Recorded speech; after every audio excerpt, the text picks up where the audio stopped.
सदाशिवसमारम्भाम् शङ्कराचार्यमध्यमाम् अस्मदाचार्यपर्यन्ताम् वन्दे गुरुपरम्पराम्.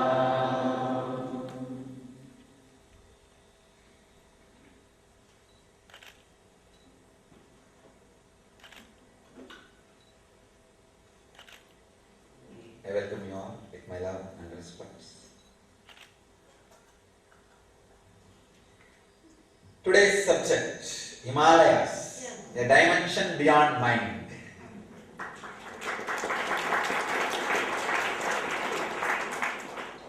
It is dimension beyond any dimensions, not just mind.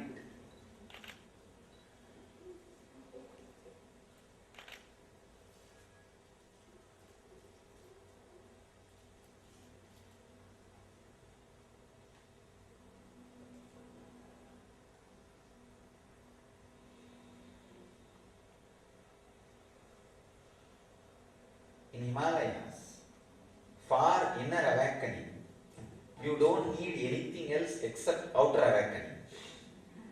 Just look whatever is around. Gaze. You will be just dazed. And the inner awakening will happen. Just whatever is around, look around that huge Himalayas and the Ganga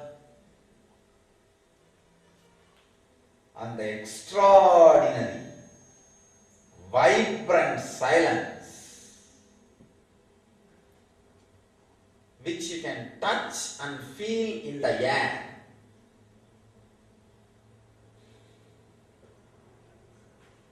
Which you can touch and feel in the air. Understand?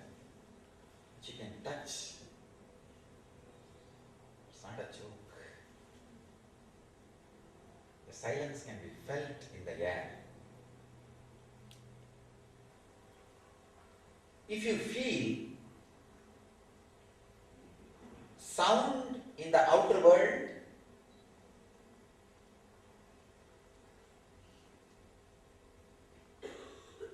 you will not be able to feel the silence in the outer world. If you feel the sound in the inner world, you will not be able to feel the silence in the inner world.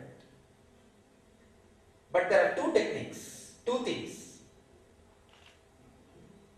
In the Himalayas, even in the sound in the outer world will make you experience the silence of the outer world.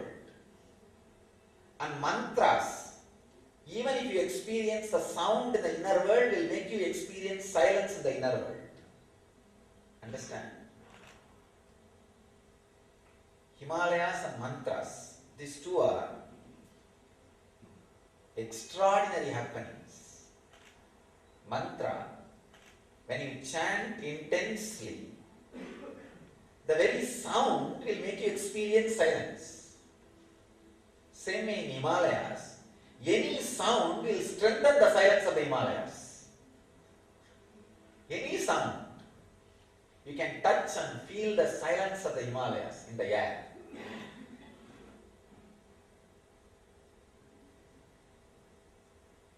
Amazing opportunity for you guys to chant these mantras every day, morning. Don't miss. Especially ashramites. You guys can have a book. Have the printout. And learn to chant.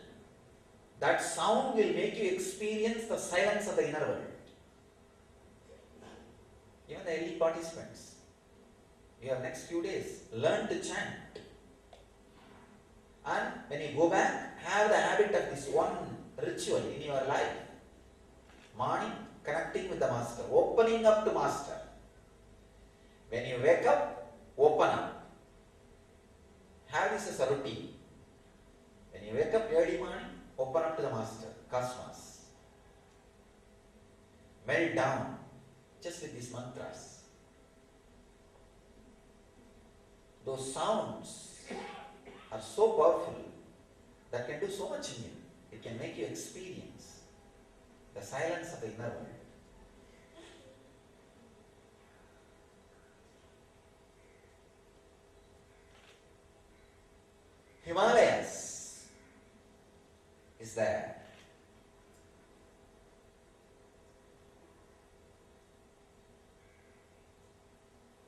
dimension beyond mind. See, there are so many hills all over the world. They all may give you a kind of a light or vacation mood. But somehow Himalayas is associated with such a strong spiritual vibration and energy. The very air radiates these thoughts.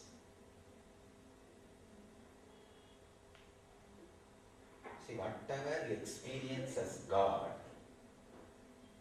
when the God experience happens in your consciousness, whatever changes happen in your brain, whatever is perceived by your brain, can be reproduced by the electrodes. That's what now they are developing a new philosophy called neurotheology.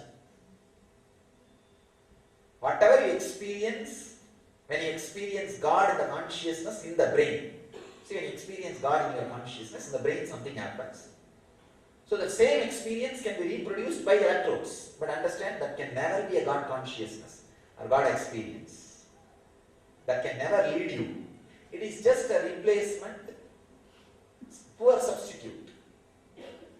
Like when consciousness is experienced in your body, sweetness happens in your tongue. But when you put the sweet in your tongue, also sweetness happens. But the sweetness cannot lead you to God experience. This cannot make you experience all dimensions of God. Understand this neurotheology. Through electrodes you may do the same experience in the brain, but you cannot have the transformation of the God consciousness in the consciousness. When you have the conscious experience of God, you may have the different experience changes in the brain. That does not mean the same changes in the brain, if they are instigated through the electrode, the same God consciousness can happen in you. No. Same way. You may ask, why? What is the difference? The God consciousness happens based on the vibrations, the energy, the transmission. The other day I was reading an article, my brahmachari was telling me about that article. I looked into it. She says that when the master's thumb touches the anya of the disciple, whatever disciple wants, whether it's the outer world or inner world, gets activated and it becomes reality. There's a beautiful, deep research on this science.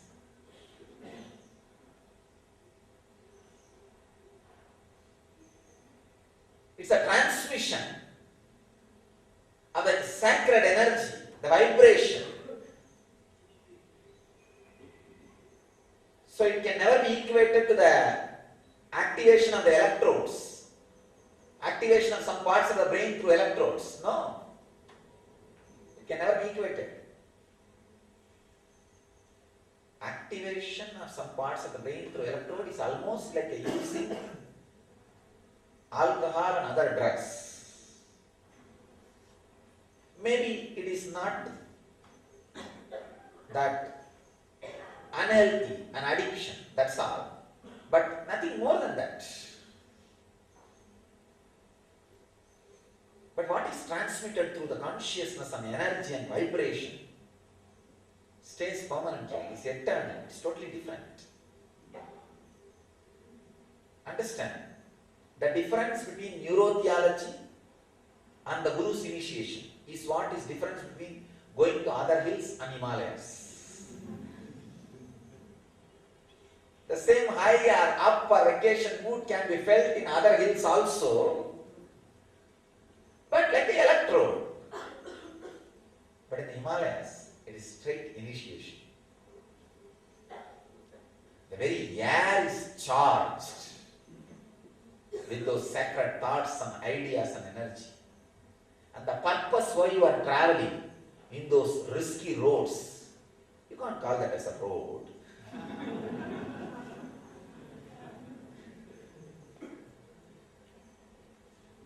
Those risky, that's all. You can't even use the hand this way, you have to only use this way. When you talk about Himalayas roads, those risky paths, the purpose for which you travel, the whole thing is different. So it is different. It is dimension beyond mind.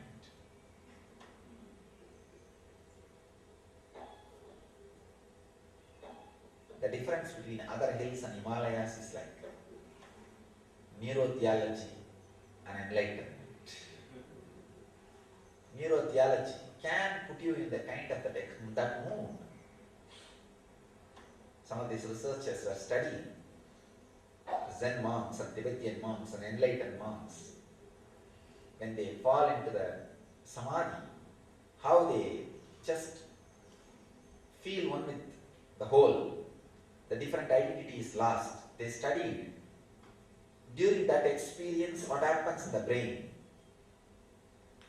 The same thing they were able to reproduce it in a normal beings through electrode. But not only it doesn't stay permanently, it doesn't cause the same lifestyle and ecstasy and transformation which those monks radiate, which those enlightened beings radiate. So still, He is with us.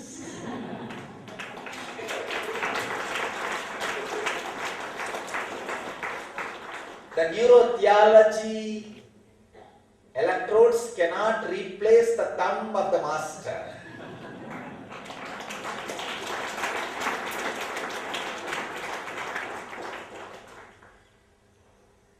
Fortunately, still thumb of the master retains its uniqueness and sacredness than any other neurotheology electrodes.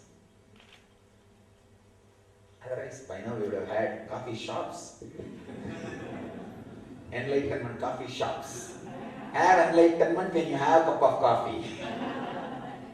You can just be sipping a cup of coffee and they will give you enlightenment and send you out.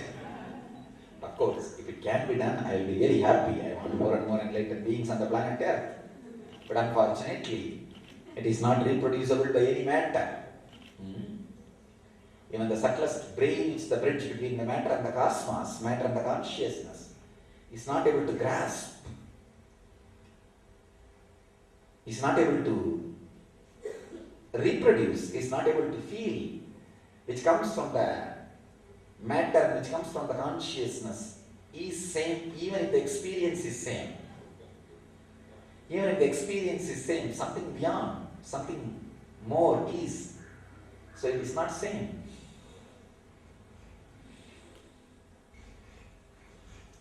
So still you need to meditate. Even though there are neurotheology electrodes, meditation is required. Now you need to do Udana process.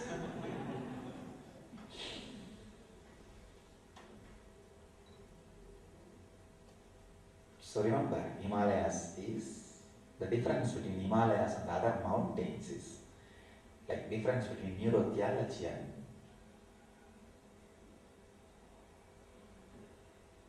neurotheology electrodes on the thumb of the master, touch of the master. It really does something. It really does something. I always had the fear that if I have a place in Himalayas, I may go and start staying more and more time there. But now the fear has come true. We have a place.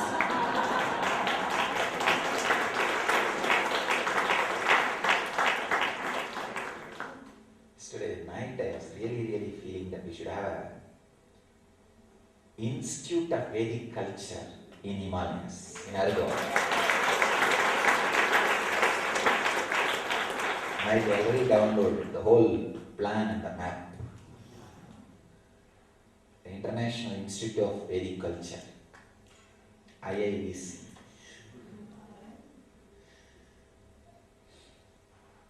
It's a place, that's actually a place where the culture can happen in the human beings.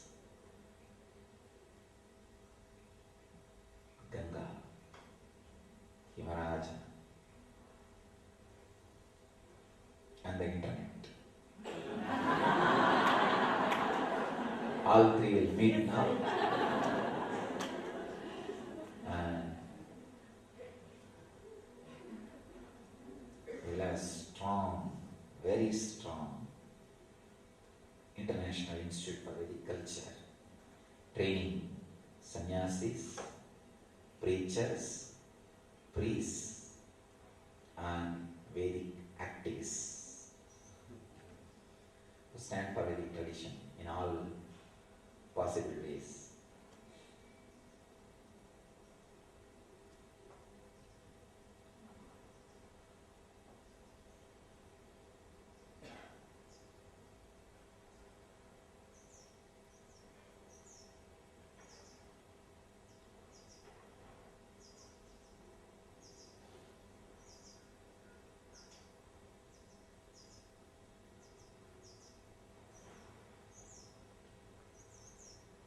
Himalaja.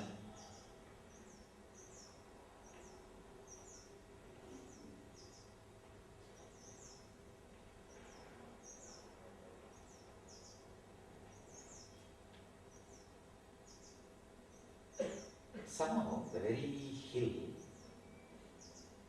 makes your fantasies empty.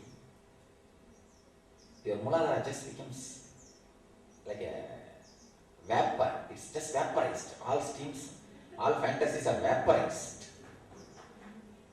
And the very fear, your Swadhisthana is pierced and broken.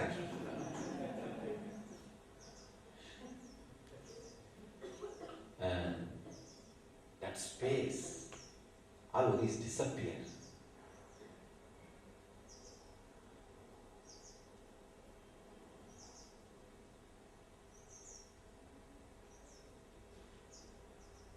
It is Himalayas.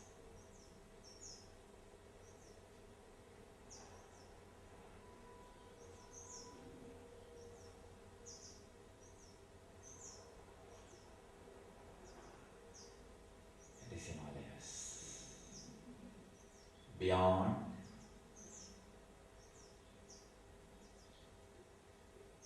any dimension of the mind or any dimension,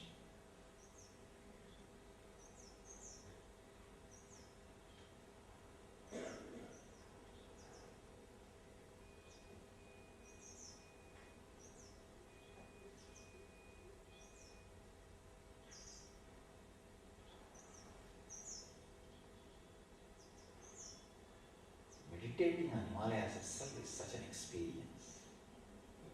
What to talk about seeing?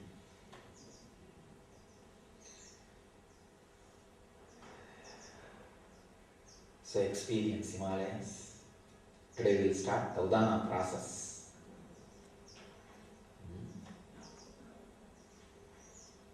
Let you all experience and radiate enlightenment, achieve and radiate the eternal bliss, Nithyananda. Thank you.